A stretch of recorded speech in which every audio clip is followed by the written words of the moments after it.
Hello and welcome back to the Heroes Hype Challenger Series. We are ready for our finals. These teams are playing for some seeding points for the Road to BlizzCon qualifiers this weekend. I am Gillyweed as one of your casters, and joining me is KiyeBerries. Hello, Gilly and friends. Hello. Are you ready for this finals? I am so excited and stoked for the finals. Like I can't even, Gilly. I can't even either, and I also can't even believe how fast they're drafting, so we should probably hop over to Oh my that. gosh. They know what they want. Jeez Louise. They do indeed. All right, so we are on Dragonshire. And just a couple things already. We do see the Butcher has been banned by Vortex. Zeveron has chosen to ban Johanna, and I have to think maybe they were watching a little bit of how things were going with Vortex versus the plays and that Johanna and Asmodan going on. But so far we've got Zeratul and then Jaina and Uther on the side of Zeveron. Well, it looks like Cloud9 is going to go for a very different team build than they've been doing earlier in the day, going for a Zeratul build. Now, Zeratul has been banned in almost every game today and Monday, so to see him not banned out in first bans, that he's free, he was gobbled up right away, followed by the Muradin, who's a strong tank and a strong engage. Ooh, I'm really interested in this, that they've picked up the Muradin here. Muradin, oftentimes a warrior that you like to have versus those strong melee assassins, but especially because a lot of times you'll also see Muradin and Uther together as sort of the like tanky support structure for then a lot of damage dealers like Jaina that Zeveron has. Do you think that we might even see an Abathur here from Vortex? Abathur Zeratul is a very strong combination. Muradin being a very strong front line for that Zeratul, I could definitely see and respect that kind of pick from Cloud9. There's no reason why they couldn't do it. To secure it this early in the game would give them 2 slots to pick what they need for the rest of the team.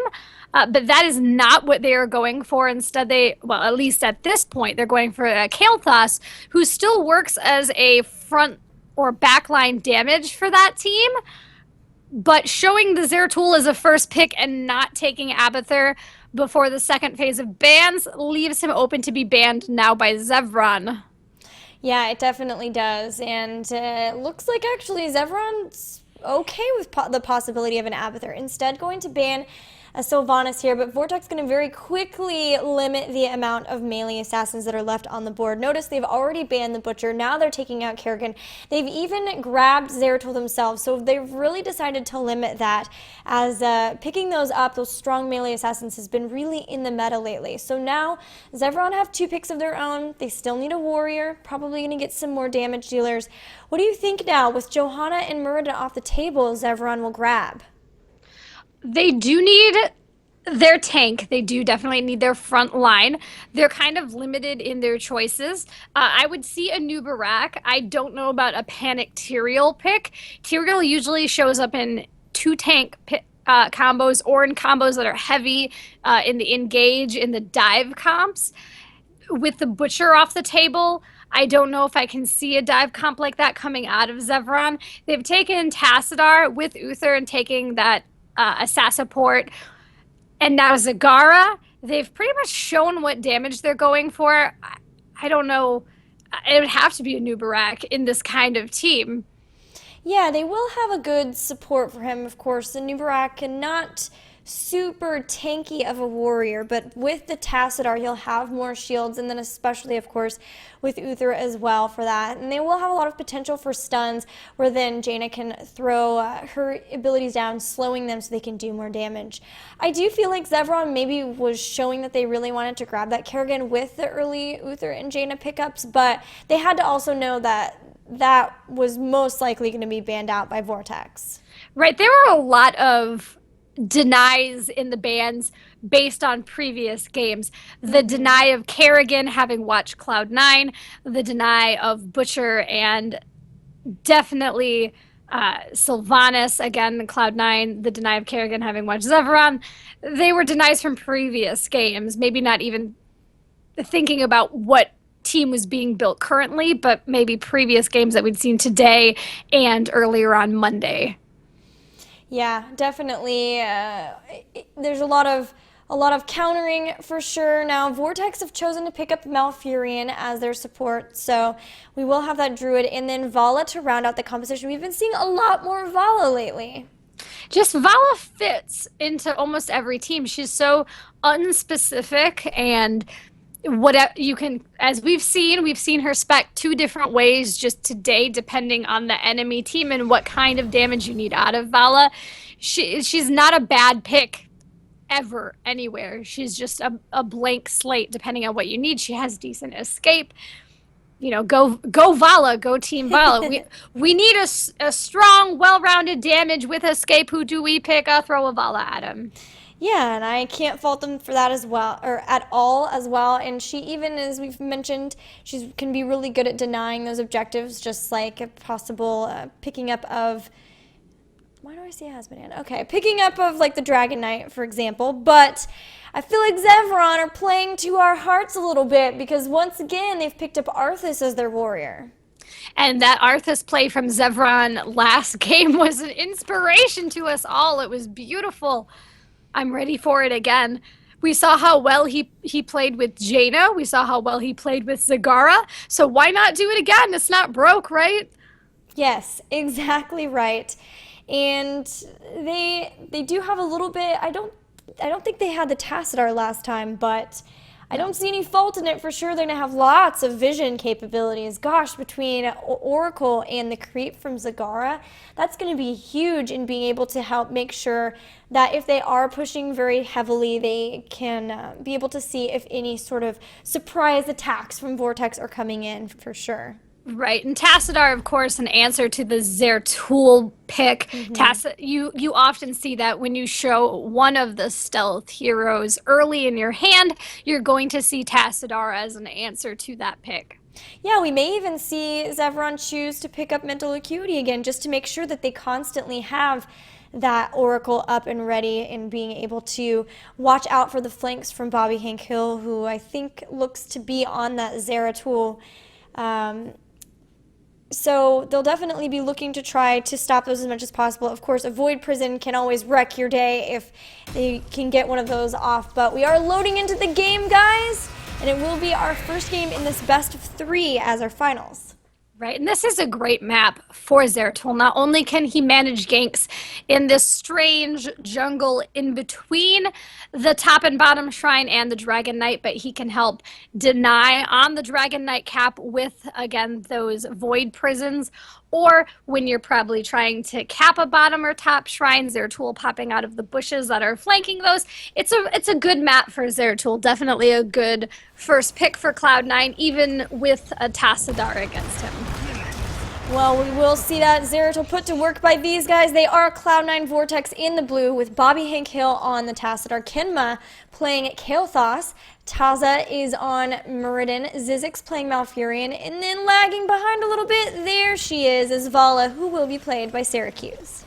All right, and in the red, we have Zeveron, Equinox playing Tassadar, Fury playing Arthas, Mad Timmy on Uther, Faye on Jaina, and Cothamlock on Zagara. The countdown has started. We are loading in, and it looks like for now a lot of team members moving toward the mid, as we often do see mid in top, and then we'll see them rotate a little bit in toward the bottom later on after maybe the first team fight. But it looks like a lot of potential for a pickup on a takedown here from Zeveron. They're looking very aggressive here in that weird jungle, as you put it, I think. Right, I feel like the jungle in this map is laid out perfectly for ganks. It's a great place for Zeratul's, or we don't really see a Nova here, but Zeratul's especially. The movement in between the Dragon Shrine and the Dragon Shrines, the caps. Yeah. There's a lot of bushes in there. There's those strangely shaped rose bushes. A lot of place for Zeratul to wait and pick up ganks. A lot of place also for Zagara to put her creep to gain vision. Yeah, and with having Tassadar on the same side as Zagara too, they won't have that Oracle to try to pick up as many of those creep tumors. So we could see a lot of creep spread covering the entirety of the map too for Zeveron if Vortex isn't careful. We saw a lot of possible ganks going down, but nobody really getting anything. So instead, we're going to see teams starting to pick up those dragon shrines. We'll have one for each team for the usual, as a lot of times in the early game, it's more about denying your enemy team the Dragon Knight than really trying to pick it up for your own. Right, and that, yeah, like we said, those early game Dragon Knights are not quite as important. You want to wait till a little later in the game, if you can afford it, till he's more powerful. We saw that used to great effect by Zeveron in their last game. Kothenlock as Zagara picked up some really great Dragon Knights and made some great movement with them. Well, looking at the talents, we do have Vala going for the multi-shot build once again, so that will help with the creep from Zagara, as well as that Moonburn once again. So once we see that Elun's Grace, it's possible we'll see a lot of Moonfires from Malfurion to try to deal with that. And of course, having the kind of rogue shots for multi-shot going out can help really clear up that creep. Multi-shot, when you take the larger size on multi-shot with composite arrow, it also can cover an entire capture point with one multi-shot, which can help in some of these fights over the shrines for Vala, giving her some extra damage and extra teamfight coverage. But there goes Arthas. Man, they were so close to taking down Zeratul. If he didn't have a well, he would have been toast. But instead, Arthas was the one to go down. And now we've got both shrines for Vortex who have a tiny bit of a power play while Arthas runs back into this fight. But Equinox very, very aggressive here in the middle, making sure that nobody comes in to try to take this shrine. And there we go. Uther has grabbed the bottom shrine and for now, denying the Dragon Knight. Well, like you were guessing, speaking of Equinox, on Tassadar, he did pick up that mental acuity for the reduced cooldown on Oracle, so he's going to be able to keep a lot more vision on Zeratul, keep an eye on him to try to avoid some of those ganks. Oh, well, here comes a gank on Mad Timmy. Zeratul is running in, is going to blink in front of him for the body blocks while Syracuse is throwing down a ton of damage, but it was enough to enable Zeveron to pick up the Dragon Knight. I don't even think they're going to pick him up. No, he will get away.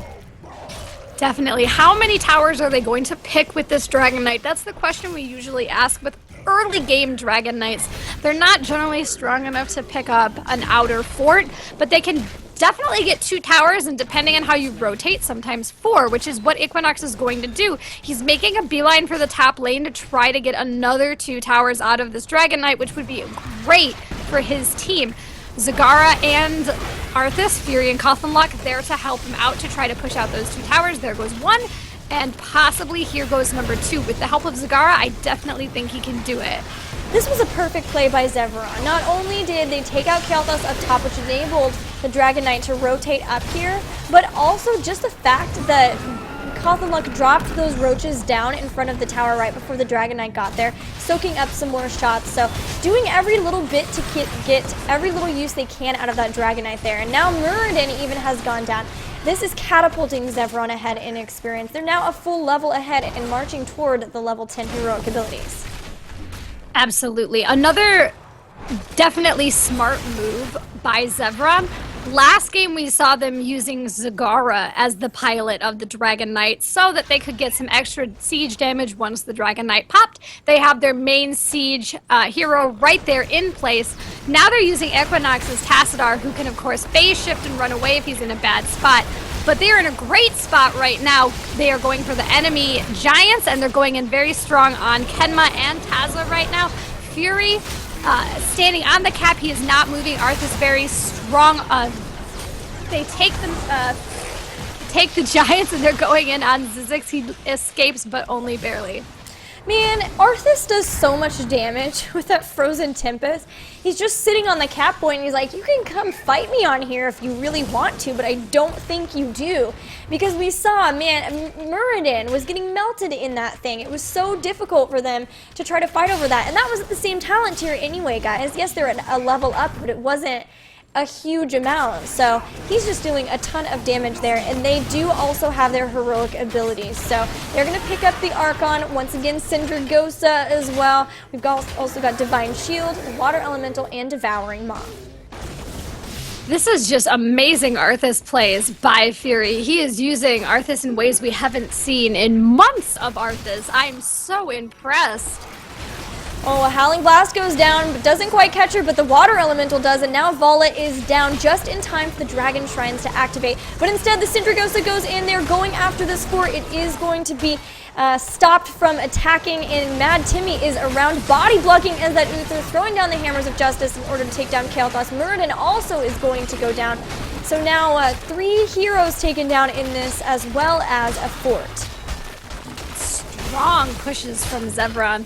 Definitely taking an outer fort this fairly early in the game. 6 minutes, 45 seconds, no Dragon Knight to assist them, and taking 2 kills off of their enemies. A very impressive play, and now they are rotating into the bottom. Are they going to, caught in a root, are they, very clever from Zizix. Are they going to continue to try to push onto those towers? There are no... Well, there's now one mercenary camp in the bottom, but there's no camps for them to take. Their choices are kind of limited right now. They can either try... Well, nope, they took the bottom lane with just 1 person, so now they can push for a Dragon Knight, or now they're going to play Ring Around Rosie. Never mind.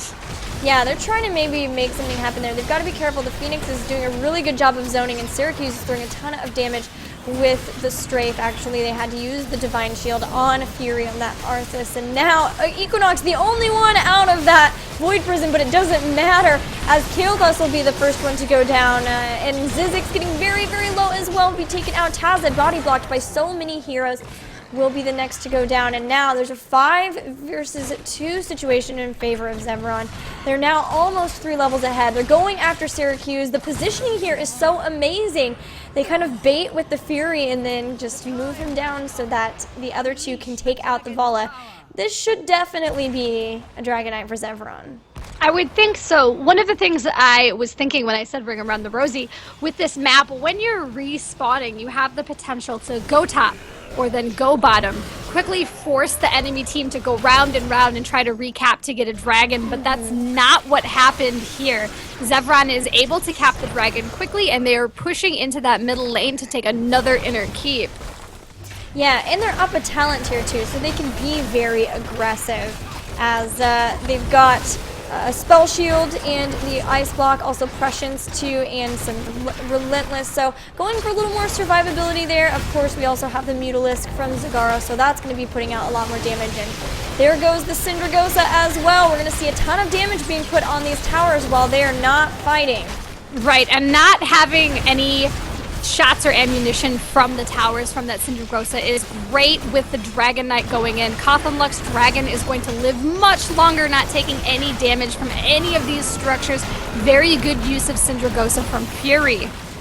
Well, there's a really good Void Prison. They might be able to make something happen here, but the only one out is Mad Timmy, who is very, very safe. A good Phoenix will follow to try to zone out the rest of the members, and it looks like the Devouring Maw was enough to try to push keep, I should say, Vortex from being able to engage. Besides that, they still were down in talent tier, so I think they're really concerned about Zeveron being able to turn that around. They're going to be content to just push back Zeveron, try to maybe murk up a little bit, and try to get back to the same talent tier.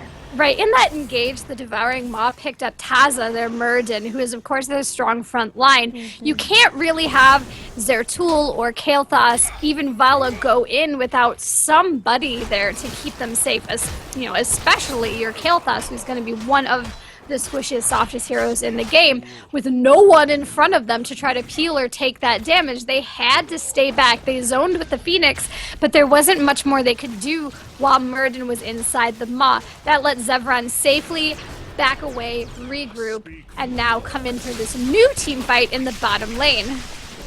All right, well, once again, we're seeing Zeveron go for the push. The Syndragosa will start it off, and they go straight for the fort, which just melts down. Who needs a Sylvanas, Kai, when you've got an Arthas? I will never discount Syndragosa again. I have always been in the popular camp that ghouls are more useful than Syndragosa, but I take it all back. I take it all back. Fury, you converted me to your camp.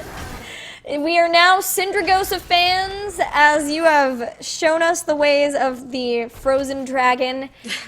Also, Cloud9 Vortex, I think, are saying the same thing. They're down 3 levels. They've picked up 13, yes, but Zeveron are 16, and just in time for yet another Dragon Knight phase. Zeveron is relentless, not letting up at all. They've already taken, at the same time, both shrines, and they're moving up toward the Dragon Knight. Are we gonna have a dragon? Oh wow, Cottonlock is on there. Zagara once again attempting to cap the dragon, and he's got it. Cottonlock charging straight down the middle. That would put them on their first inner keep of the game. In the meantime, all of Zeveron's buildings are intact. All of their forts. They've lost a couple towers in the bottom, but that is it. Yeah, that's not a problem at all. And now a keep is going down. Syracuse is going to come in, try to throw down the strafe, do a lot of damage, but unfortunately, a lot of the squishy targets were in, or at least Jaina was, in the Void Prison, so didn't really take too much damage there. That is anti-synergy right there. Bad alt timings, unfortunately, on the side of C9 Vortex. And just Equinox always popping that Oracle, checking out, trying to see if they can maybe even pick up a Zeratul, or if anything. Sindragosa goes in, turning off all of those buildings. We still have a Dragon Knight for 11 seconds, 20%. In goes Cottonlock. He's going to sneak out on Zagara. No, the roots do not catch her. They are able to take down towers, walls. The fort has taken minimal damage, but they are not backing out.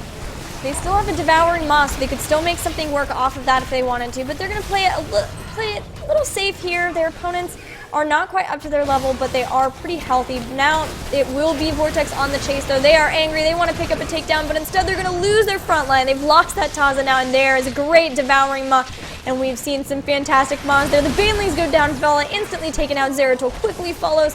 Jaina was right on top of them with all of her combo abilities, and now we're going to see another keep going down. Vortex attempting to zone with this Phoenix, and Mad Timmy stands in the very center of it. He says, I beat Alar back in Tempest Keep. I have no fear. The keep goes down, and now they are moving to also take Vortex's Giants. Let's get some extra push in the middle, and those are going to be marching straight for the core. The exposed core exposed on two sides now. Only one inner keep remains.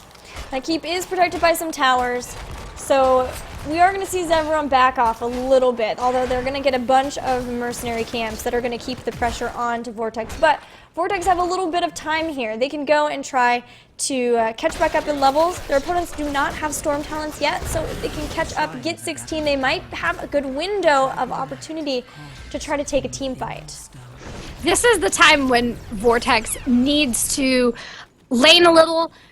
They're not able to Merc a little. That board completely belongs to Zeveron and Mercs. But now they've reached 16 in clearing out the lanes. That gives Kael'thas a huge late game advantage that might be enough to get C9 an advantage in some of these team fights. Of course, Kael'thas reaches a huge talent peak at level 16. Hopefully they can take advantage of it. Yeah, and Zeveron is pretty divided, so this would be a good time to do so. They're going to go after Equinox, though, and he's a tough one to try to take down, especially with that race car build, Prescience, and Dimensional Warp.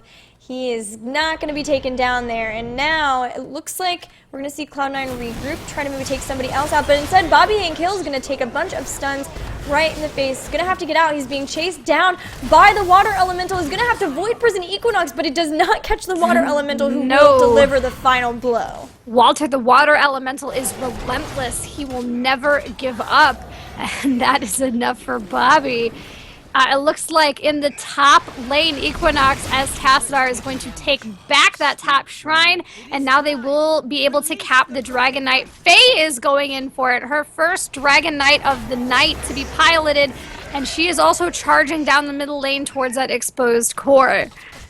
Yeah, they've still got Zeratul down for 12 more seconds. They can push this core, or push this lane all the way in.